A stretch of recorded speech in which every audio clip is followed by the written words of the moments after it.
Merci pour le groupe SRC. La parole est à Mme Pascale Got.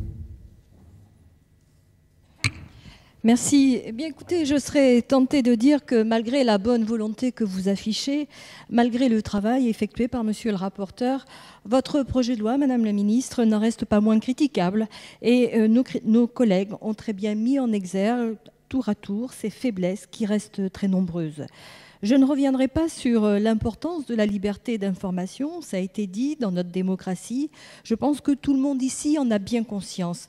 Mais comme il a été démontré fort justement, votre texte est encore très loin du compte.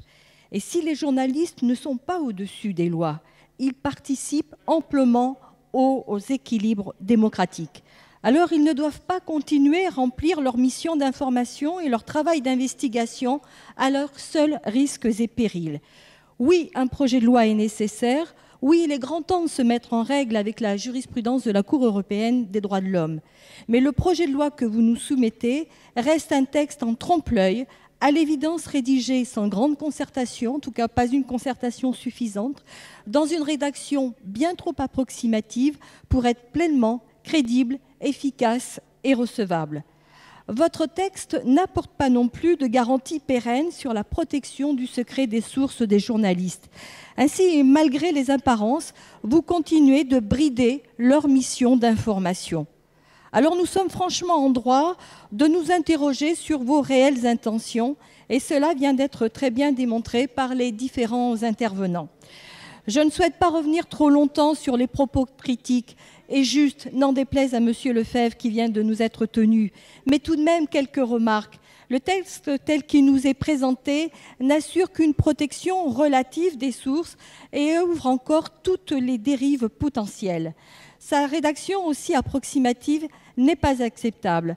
Des exceptions à la règle aussi vagues dans leur écriture sont directement susceptibles de faire voler en éclats la règle elle-même. Les syndicats des journalistes ne disent d'ailleurs pas autre chose. On ne peut se satisfaire de l'imprécision de ces formulations, car toutes les interprétations sont possibles et ils ont raison. À l'évidence, ce texte, mal préparé, n'entend que très partiellement les demandes de la profession.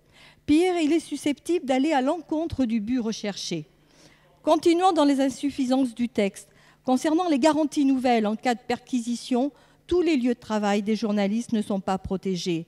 S'agissant des perquisitions, elles seront effectuées par un magistrat. C'est bien. Mais de quel magistrat s'agit-il? Puisque c'est le magistrat qui réclame les documents du journaliste pour son enquête qui est aussi chargé de la protection des sources. Bref, c'est un magistrat qui devient juge et partie.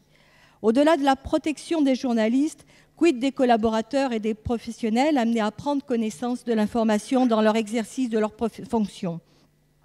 Ce texte, Madame la Ministre, est imparfait dans sa rédaction, manque d'ambition sur le fond, alors qu'il concerne un aspect essentiel de la démocratie vivante.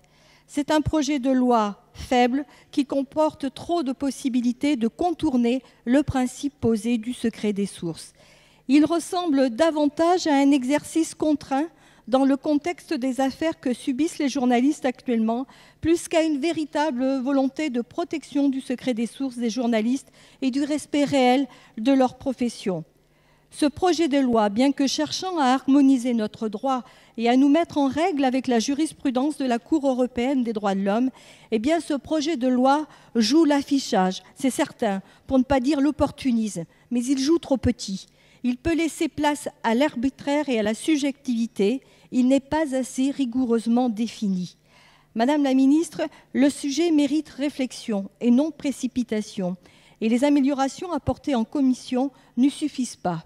Aussi, au nom du groupe socialiste et pour toutes les raisons évoquées par monsieur Mamère précédemment, nous voterons la question préalable que vient de présenter le groupe GDR. Merci.